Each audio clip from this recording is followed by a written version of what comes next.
Welcome back to the show match series we got going on right now, guys. It is random versus random, and I'm just setting the score. There we go. If you've just tuned in, it is 3-2 at the moment in the favor of Jjakji. This could potentially be the last game. We don't actually know. It's up to Balloon to turn this around, of course, but currently one game away from victory. Spawning here in the top left corner of the map as Zerg. Oh, I forgot to put logos on. My bad. It's going to be the Blue Zerg, Jjakji. And his opponent in the bottom right is going to be the purple Terran player. It's going to be Balloon. Balloon isn't going to be too happy with this. Not only is he Terran, his weakest race, but he spawned in the... I mean, Waystation's a pretty good Zerg map anyway. This, But look at, like, yeah, when this you spawn at opening. these locations, it's really wide open. Like, it's pretty good for the Zerg player here. Insert Balloon's mom joke.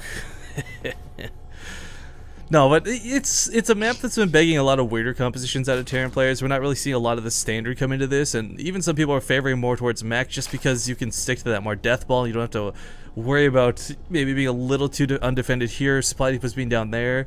Regardless, though, we haven't seen much of Jjakji's ZVZ, or Zerg. We did see that one ZVZ earlier today. Really curious to see how he'll handle this. But before we launch too far into the map, guys, before we do too much of this, I want to give big shout-outs to both Abarithsti, I'm sorry if I'm saying the name wrong, and Mully H88. If I've said either of those names wrong, I apologize. Sub today. That means we got 3 subs, which means we will do an extra giveaway at the end of the stream here. But on top of this, guys, we don't do a lot of self-advertisement, but I'd like to for just a moment. Penguin, of course, awesomely casting the show match with me today, joining me here from my insanity, representing his buddies here playing. But, you know, we put these show matches on all the time. This was one of those show matches, though, where there's a lot of interest, but not a lot of money going into it. I think we managed to get about $40 in donations and filled in the rest of the $150 prize pool ourselves. So, this is where a lot of that sub money goes to. This is where a lot of the benefits of being attached to the base rate TV goes to. And let's not forget, all the replays from today, if you want to revisit the silliness, will also be packaged up and bundled out to our subs as a thank you, as we always do after tournaments. So there's a lot of benefits to subbing on Base Trade TV, and we thank you guys for helping us put on this match today. Indeed we do, because it's been a fun one. And it seems like there's been a lot of interest. There's been a lot of you guys tuning in, which makes it more fun for us, of course. So thank you guys for tuning in. But about the game, we have a CC coming up on the low ground. It was a CC first here from Balloon. Whenever there's one Terran and it's Jjakji in a game, I just keep wanting to say Jjakji. Right? Like, that's the same thing for me. Like, I look at Balloon and I see, like, next and, like, the Asian symbols, and I want to blurt out Jjakji, but again, it's a bit of an odd, off-race, fun time, weird show match, and Jjakji actually pulled off gas. Do you think he's going to go for a straight-up Speedling all-in? No, I don't think so. This is a pretty standard build here from Jjakji. I'm thinking, yeah, like, this to me smells like if you're worried about Reapers, but again, he didn't really know that it was Terran for so long. It's the only reason I'm a little hesitant. At the same time, though, it also gives you a good defense against proxy pylons and stuff like that. It's just a very, very safe opening overall versus random. And I would expect that we'll just see more drones out of Jjakji. Could be wrong, but we'll have to wait and see. We have a factory coming up for Balloon behind this and a bunker on the low ground here, so everything's looking like it's going to gear up to be a pretty standard game. But Balloon, not likely to play bio, I'm going to say that much. He is a TVZ mecher through and through. You know, the that's probably gonna be the case here. I can't help but look at this wall and giggle, because it's so dumb how awful it is, and it makes me think back to the whole, like, original Daedalus Point ramp. Like, that was an issue for so long, so why did they think it'd be cool to do this yet again? I have no idea. I haven't thought of it that way, but at the same time, it's going to be kind of counteracted by Balloon putting a CC in the wall, because why not? I guess yeah. One of the key differences between this and Daedalus Point was distance as well. This is seriously like twice the size, if not more than that Daedalus Point from base to base. In fact, I dare I say 3 times almost.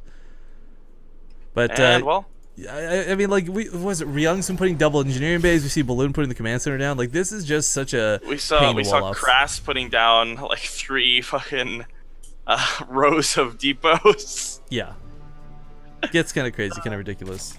Oh, I missed first blood on Link. Oh, you guys, I can't today, dude. I can't wait till I get over having mono. You guys have no idea how hard it is to keep your focus. Like, I have been scatterbrained since Monday, and that's not an excuse. It's been so difficult focusing on casting, and I do apologize sincerely. But yeah, being sick blows.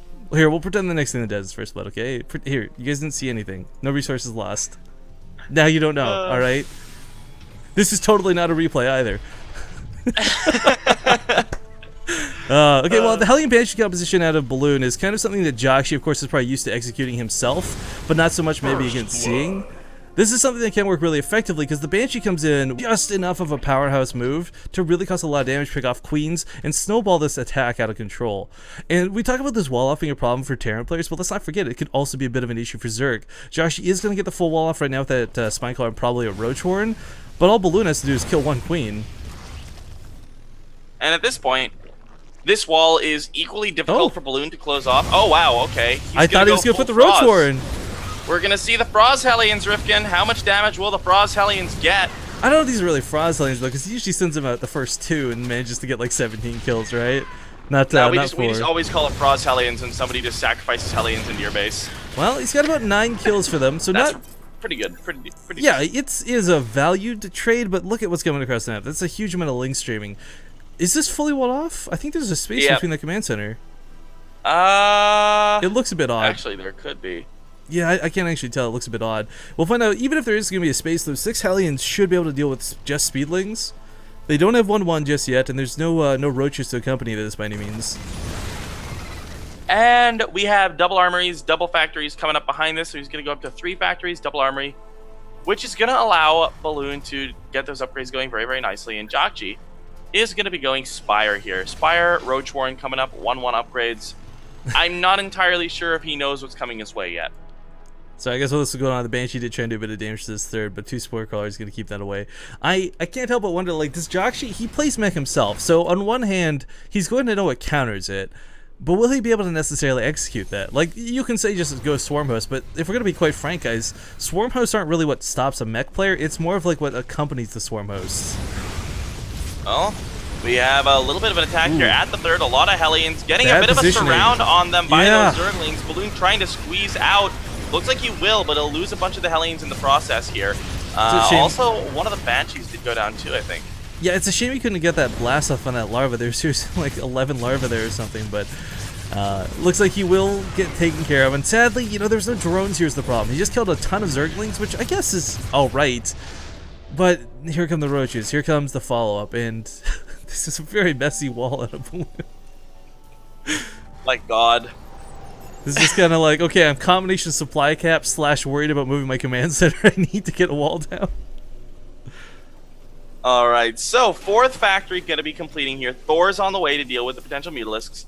Thus far, no Mutas on the field despite the completion of the Spire. Yeah, I actually like this. You see the Thor Hellback composition usually if you want to see players get aggressive, if you want to see them go across the map and attack, but I would have assumed after losing those Hellions we would have seen Balloon immediately kind of go to that defensive stance, get a couple tanks out first, then the Thor production.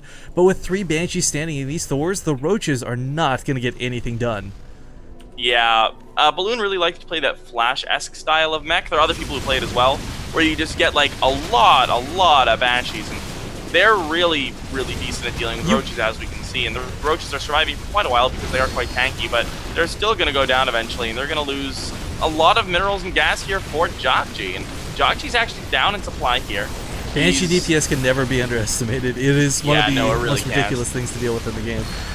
But yeah, the Thors are coming out, so Mutalisks are kind of out of the question. Someone asked in chat, and this is actually a really good question, does Jjakji even Magic Box? Who knows, because he's going to go for Swarm Host instead. Now, this is... Okay, I can't stress this enough, guys. Swarm Hosts don't automatically win you a game in ZVT. A large part of what they do is force your opponent's army to be in certain positions or unable to push into others. Jjakji is not going to see any siege tanks right away, and this is where it gets problematic. Let's say he's got about even as high as 15 Swarm Hosts out, right? That may not even be enough, because what pushes against this, yes, the first wave of Hellbats will die for the first wave of Locusts to die, but what does that leave but Banshees and Thors to kill the actual Swarm Hosts?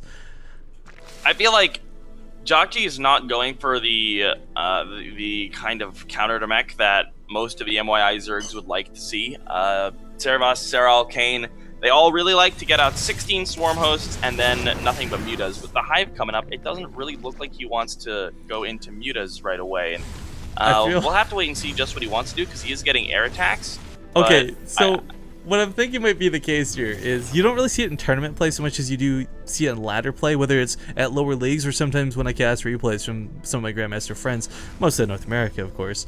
But what ends up happening is you'll see people try and go for these sort of brood lords, and there's like this weird, I don't know, this weird dynamic where if you've got siege tanks up, you have to leave them siege versus the swarm hosts, but you can't siege them up if there's brood lords around, right? So you kind of mix the both together, but I just don't see that working. Like, it's almost gotta be Mutalisk to pair with this in this scenario. But he's seen so many Thors, I can understand his hesitance to go for them. I want to point out that Jjakji's going to go up to 98 workers here as well. What the I really, really like this. He'll throw away a lot of them later on. But we could actually still see him go over Mutas. These 4 swarm hosts are going to get him up to exactly 16 swarm hosts, which is what I was talking about before. But the problem is that Jjakji's been supply cap for a while. He's at 154 supply. Almost all of that is drones. And there's a maxed out balloon coming at his face. Yeah, what I would actually would have rather seen a Jjakji for this initial composition is some roaches mixed in here too. Thors are great, their damage is unstoppable, but the idea is like they can't really deal with massive amounts of units well. So if you had some roaches coming from like the back, hit them from the side type deal, maybe you could kill off enough of the Thors and then you remax on Mutalisks. Either way, Jjakji has no bank behind this, which is the scariest thing. Yeah, Point Defense Storm going to come down to help this. Hellbat's will chart sort of thinning out this Locust wave, but there's so many of them here. Yeah, the Hellbats are falling, and the Thors coming in from behind. A lot of SCVs pulled for the repair.